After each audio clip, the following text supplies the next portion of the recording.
Now's your chance to talk to us. If you have something to say, make it count.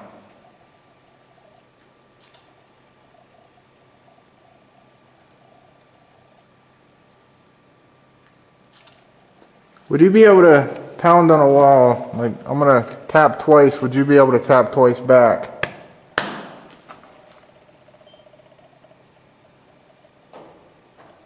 Oh! My God. Okay. All right. Bye. Bye. Would you be able to do that again? No. Can you tap twice again? Can I come get this recorder, please? Oh yeah, I'll need that. If you guys are bailing out. I'm going to take a picture. Can I take a picture of you? Hold on. It's up that way. You guys all right? I'm sorry. It scared me. Oh, there's a big orb here. All right. Can you do it again? Where's that EVP recorder at today? It's right here. Okay. Are you guys all right? Yeah. I'm going to tap again.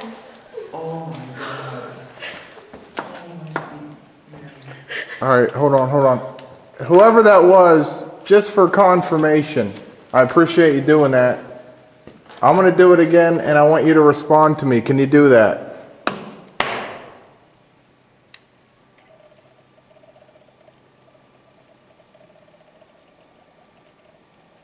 It's like it knows you guys got spooked. Don't want to scare you, see? Oh, shit. You all right, Heidi? Yeah, where's Joey? Joey, he's reading. Yeah, there's some orbs in here. That was... I'm sorry, that just like... That That was scared the me. creepiest thing I've ever heard in my life. What do you guys think of that? That was for real. That was like... That completely just did what you asked it to. Like, we know there's some, we always knew there was something in here, but now we know it's willing to react to what we do. Yeah. And it's It's willing not to just communicate. residual. It Yeah. could physically do something. Yeah. That's one thing that us paranormal investigators are always in search of when we come out here looking for spirits is intelligent replies. And that knock on the wall, I mean, that really makes you sit back and think for a minute. Something is there that you cannot see. You ask it to do something. You say, hey, can you knock twice? Can you mimic my knock? And then it does exactly what you asked. So there's an extremely intelligent response. And that really makes one sit back and think, man, I can't see that thing, but it can hear me. It can obviously see me. And it can also physically touch the walls in there and make that sound. So that's something that really stands out to me when investigating this mill is that knock. That was pretty good.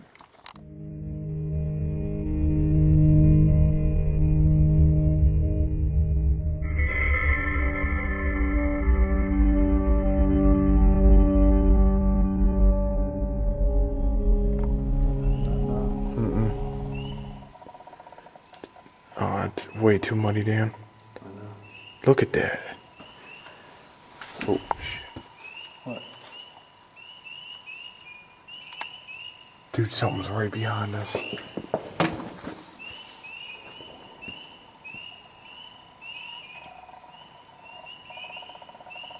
I shit you not, man. There was something right behind us. That was in the mill or something. Did you hear that banging? Yeah. That's on EVP.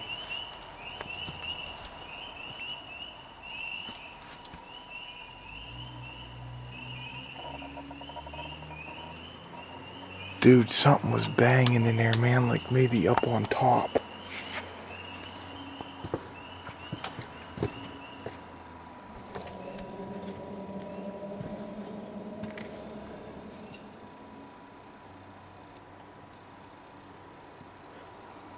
It was quiet when I was in there.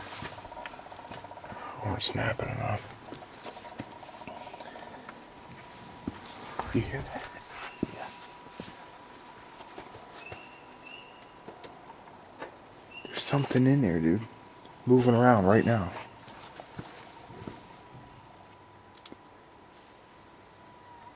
There's a mist. Let me see. Do it again, do it again. Take it again. Hurry up, Joey. Right there. Yeah. Okay. Right up in there. Do it again. Still there. Okay. Show yourself. Still there. Do it over I'm there. holding my breath too, see? Yep. Still there.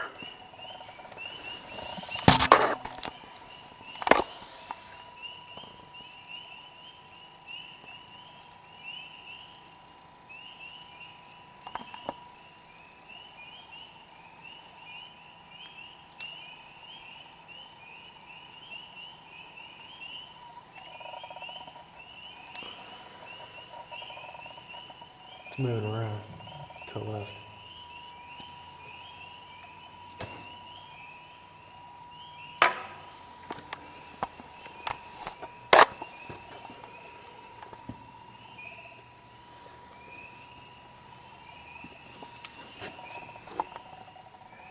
It's gone.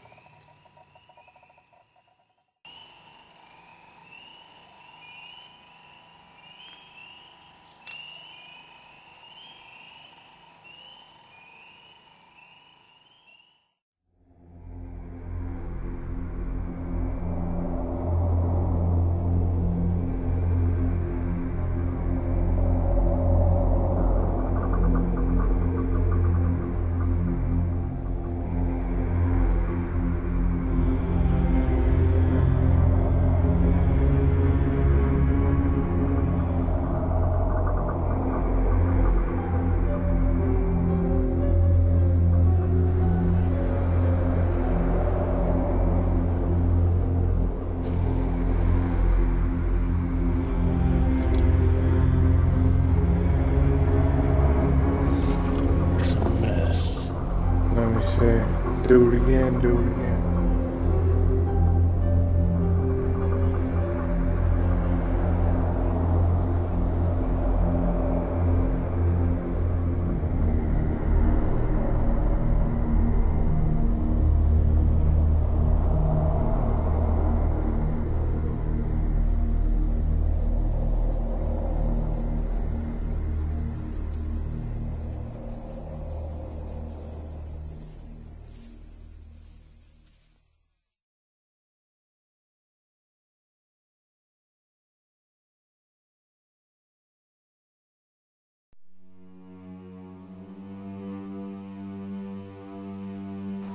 It was quiet when I was in there. I'm snapping enough.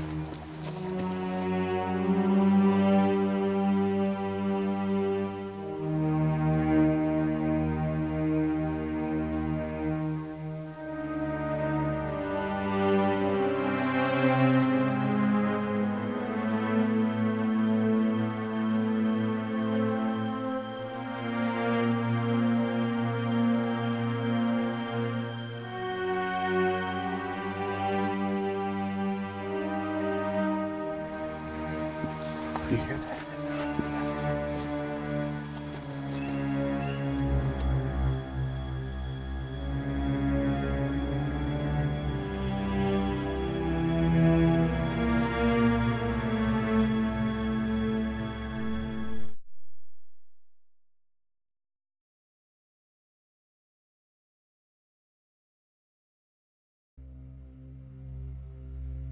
This photo to me was pretty significant. Although it's not Esther Hale or anything to do with her really, I just felt that it was important to include this photograph in this film. If you look closely at the photograph, it does look like there is a figure there. To me, it seems like it might be an Indian. It kind of looks like in his left hand he might be holding a tomahawk. And it also looks like he's kind of got a tomahawk cocked behind his head. He's kind of posing in the photograph. In the middle, you can see the face, the white area, and it kind of looks like there's either a dark hood or long black hair that goes down over his chest. I just had to put that photograph in. Take a closer look, guys. It could pretty much be anything, but to me it looks like it's a definite Indian.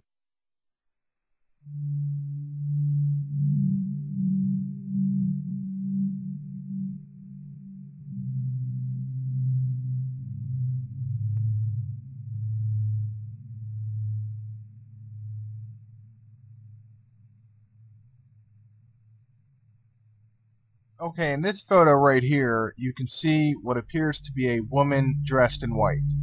Perhaps a wedding dress. It does look as if she may be motioning for us to come towards her or with her. Now zooming in, you can see the woman's face, and on top of her head, it does appear to be a veil. Very significant photo.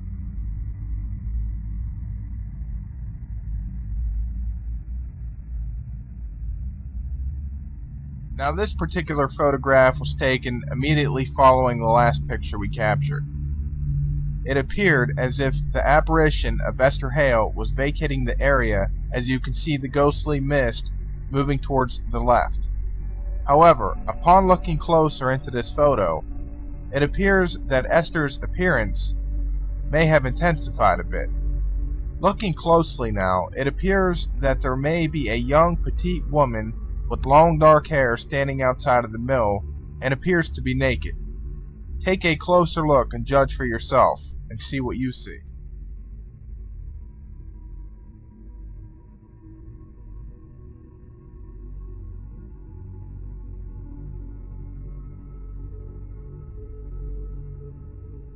I will end this night with one final photograph.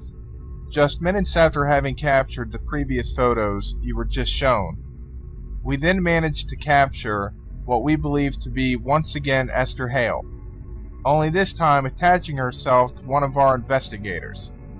Looking closer, it appears to be a woman in white engulfing Danny while looking at Christina, who had taken the photograph.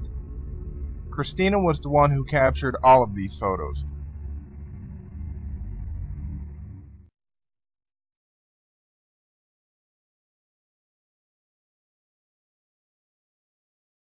My name is Marjorie Burgess. I'm a certified paranormal investigator, and I've been doing this for a good many years, and I also have the ability to hear those who have passed on.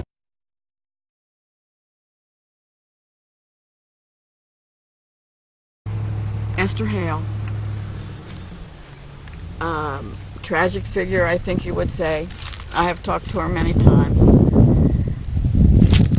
She was a young Hicksite Quaker woman, probably in her late teens. She had started to be a speaker at their church. And Esther was a very small, dark-haired, probably a very pretty, petite woman who had a man who she was pledged to marry.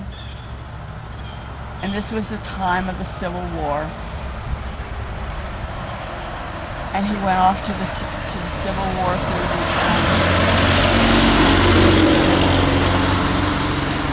maybe you would call it the Volunteers from Ohio. He was fighting with Ohio. And he was to come back, and they were to be married on the 29th of September, which they called St. Michaelmas Day. It was the time when the harvest seemed to be coming in, and everything very important like marriage and stuff like that seemed to happen on that day. Well, he had been gone about a few months when he was to get leave home to marry her. And she waited and waited at her wedding gown, as the story goes, and he didn't come home. And the story goes that I'm not sure about this, but this is where they say Esther found that she was in the family way, which was something very, very shocking for Quaker people. She would be shunned if anybody knew about it, and she needed to find herself a husband. So she would ask young men to come and visit, and she would serve them tea and make them soup. And in that soup, she put in a concoction that was called Paris Green. Only if they refused to marry her, they got the concoction, which a few days later, they would be found dead.